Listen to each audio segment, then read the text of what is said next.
بسم اللہ الرحمن الرحیم۔ السلام علیکم لسنرز۔ یہ کہانی ایک ریٹائرڈ پولیس مین کاشف کی ہے۔ وہ اپنا ایک خوفناک واقعہ بتاتے ہیں کہ میں جب پولیس کی ملازمت سے ریٹائرڈ ہوا تو کاروبار کرنے کا سوچنے لگا۔ ڈیرہ غازی خان میں میری مستقل رہائش تھی تو کام بھی یہیں کرنے کا سوچا۔ یہاں ہمارے علاقے میں ایک دکان کافی سالوں سے بند پڑی تھی تو میں نے سوچا کہ کیوں نہ میں یہاں سے اپنے کام کا آغاز کروں، لیکن میں کچھ شش و پنج میں بھی مبتلا تھا کیونکہ اس سے پہلے یہ دکان میرے ایک دوست نے بھی لی اور یہاں پر اس نے چائے کے ڈھابے کے نام سے دکان کھولی تھی۔ شروع میں وہ بہت خوش تھا کہ دکان ٹھیک ٹھاک چلنے لگی ہے اور اسے ٹھیک ٹھاک نفع دے رہی ہے، لیکن پھر آہستہ آہستہ وہ کچھ پریشان رہنے لگا۔ کہتا کہ پہلے تو گاہک آتے ہی نہیں ہیں اور اگر آ جائیں تو بنا چائے پیے ہی چلے جاتے ہیں۔ انہیں یہاں عجیب سی اسمیل بھی آتی ہے، حالانکہ میں دکان کھولنے سے پہلے ٹھیک ٹھاک صفائی کرتا ہوں، لیکن خدا جانے آنے والے گاہک ایک ہی شکایت بار بار کیوں کرتے ہیں۔ شروع میں تو مجھے لگا کہ گاہک جان بوجھ کر اس طرح کی باتیں کر رہے ہیں، لیکن جب ہر آنے والے گاہک نے ایک ہی بات کی تو میں بہت پریشان ہو گیا۔ پھر ایک وقت ایسا بھی آیا کہ اس کی دکان پر کوئی گاہک نہیں آتا تھا اور دکان کا کام بالکل ہی ٹھپ ہو گیا تو اس نے وہ دکان ہی چھوڑ دی۔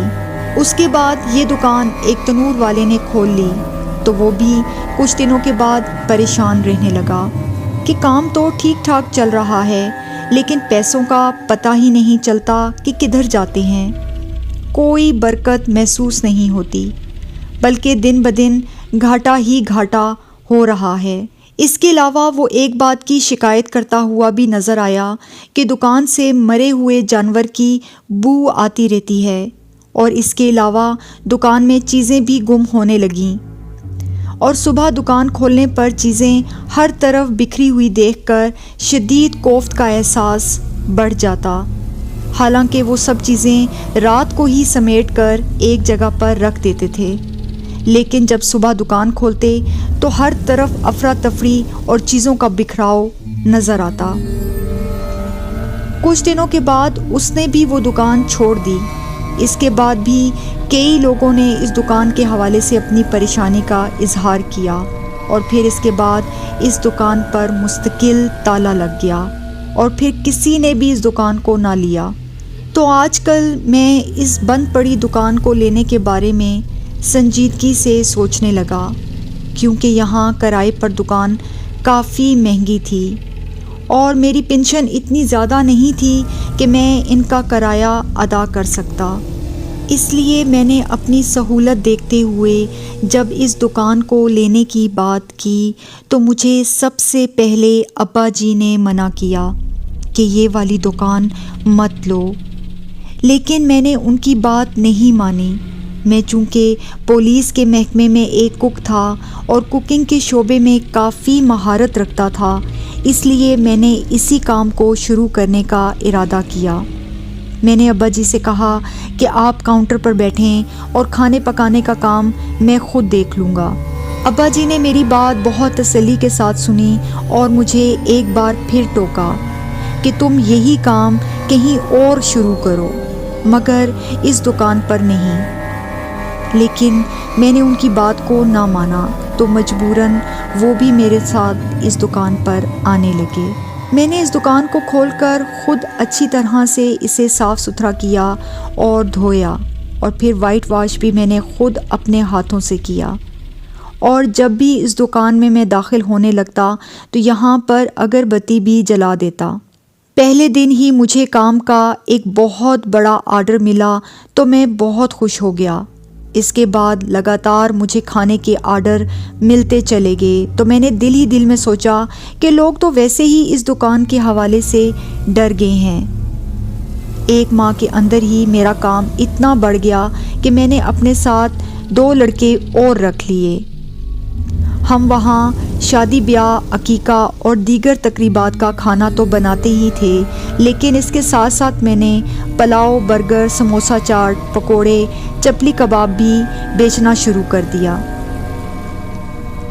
جن پر لوگوں کی خوب رش ہوتی تھی۔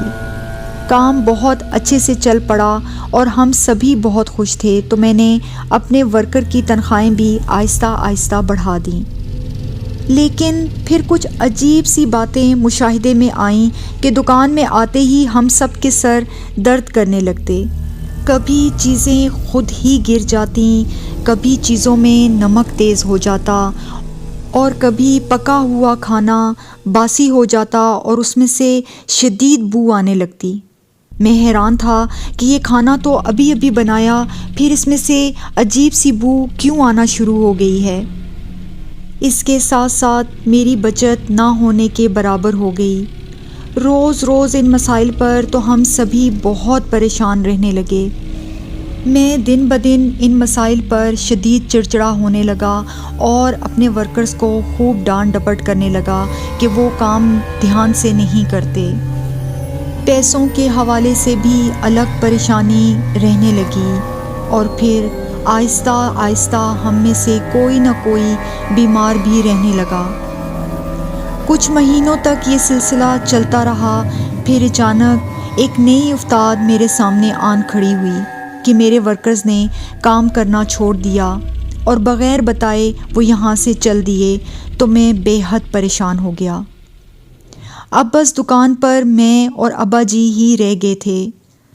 میں اپنے ورکر لڑکوں سے ملنے ان کے گھر گیا، لیکن ان میں سے ایک کے علاوہ کوئی بھی مجھے نہ ملا۔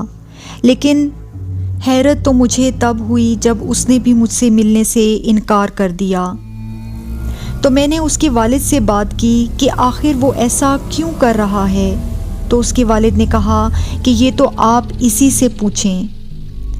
چنانچہ بے حد اصرار کے بعد وہ لڑکا میرے سامنے آیا، تو میں نے چھوٹتے ہی اس سے پوچھا کہ تم ایسا کیوں کر رہے ہو؟ تو وہ آہستہ سے بولا، آپ کی یہ دکان بہت بھاری ہے علی بھائی۔ میں نے ایک دن جب آپ سے کہا تھا کہ یہاں پر کچھ نہ کچھ ہے، تو آپ نے مجھے بہت بری طرح سے ڈانٹ کر چپ کروا دیا تھا۔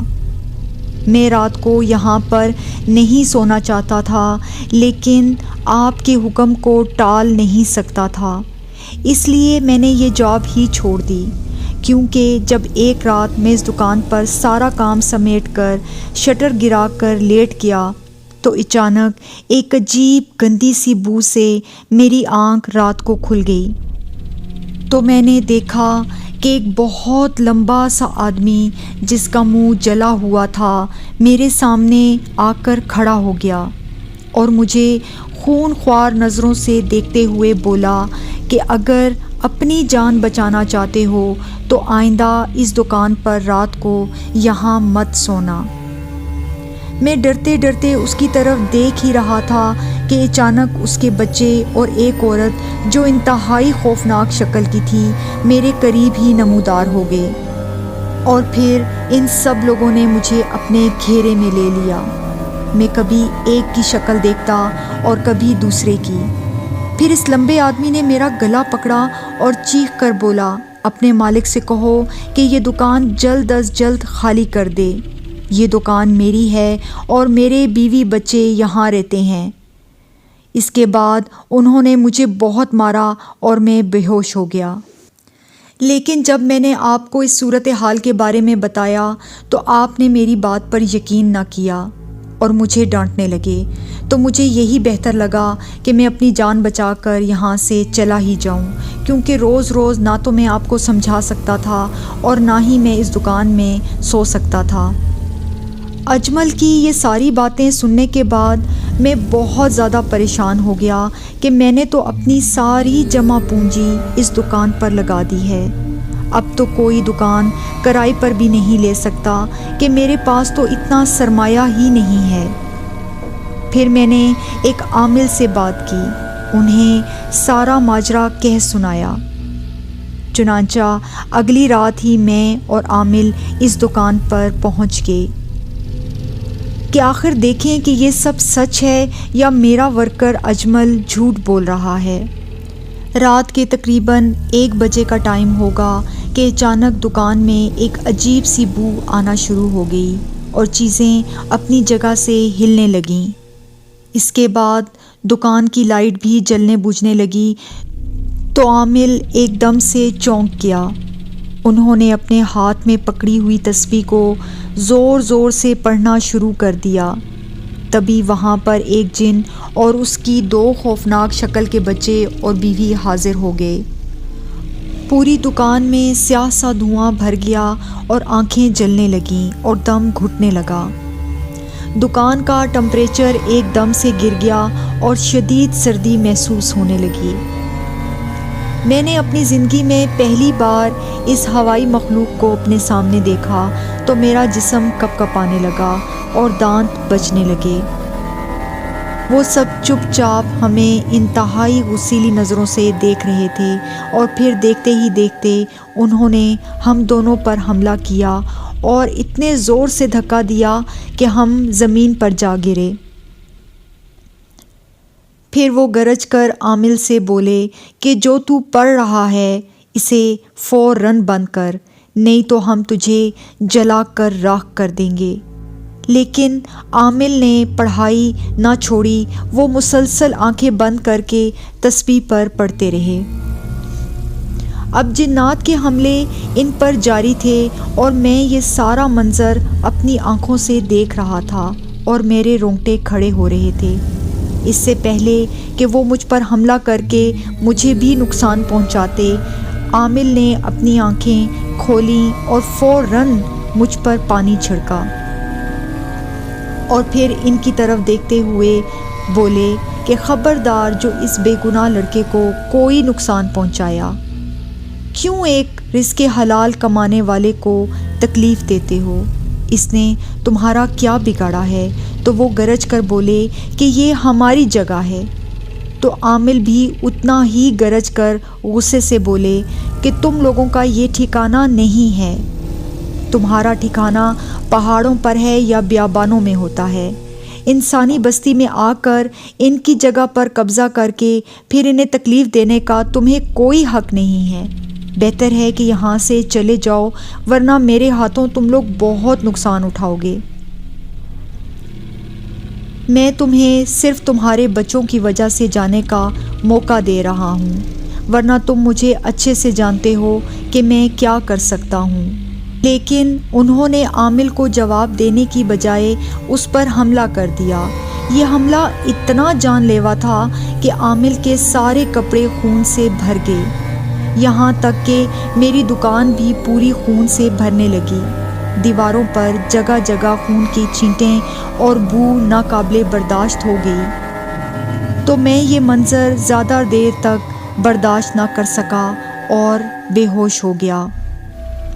اچانک عامل نے اپنا دم کیا ہوا پانی ان پر چھڑکنا شروع کر دیا تو وہ جنات کا پورا خاندان بے بس ہونے لگا اور وہ زور زور سے چیخنے لگے۔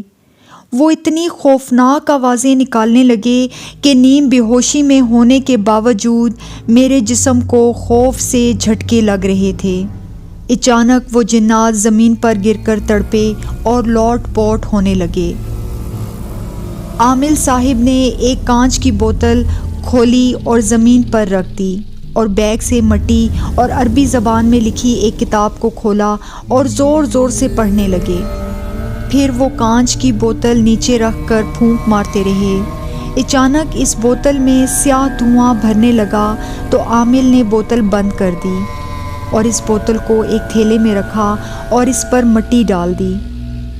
پھر وہ تھیلا اوپر سے مضبوطی سے بند کر دیا تو میں مکمل ہوش میں آ چکا تھا۔ لیکن سچی بات تو یہ ہے کہ مجھے وہاں سے اٹھنے کی بالکل بھی ہمت نہیں ہو رہی تھی۔ عامل نے مجھے خوشخبری دی کہ اب سب خیر ہوگی اور پھر یہ کہہ کر وہ تو چل دیے، لیکن میں نے کئی دنوں تک یہ دکان ڈر کے مارے نہ کھولی۔ لیکن پھر روزی روٹی کے لیے کچھ نہ کچھ تو کرنا ہی تھا، لہٰذا میں ابا جی کے ساتھ دوبارہ اس دکان پر آیا۔ اس دکان کی ہم نے دوبارہ سے اچھے سے صفائی کی۔ ابا جی وہاں پر 1 گھنٹے تک سورہ بقرہ کی تلاوت کرتے رہے۔ پھر میں نے اللہ کا نام لے کر دوبارہ سے یہاں پر اپنا کام کا آغاز کیا تو اللہ کے بھروسے سے میرا یہ کام دوبارہ سے چل پڑا۔ لیکن میں نے ایک خاص بات کا خیال رکھا کہ میں اپنی دکان پر آئے ضرورت مند لوگوں سے پیسے نہیں لیتا تھا۔ شاید یہ ان کی دعائیں ہی تھیں کہ مجھے اس دکان کو چلاتے ہوئے اب کسی پریشانی کا سامنا نہیں کرنا پڑا۔ اللہ سے دعا ہے کہ اللہ ہم سب کو ایسی بری آفات سے محفوظ رکھے، آمین۔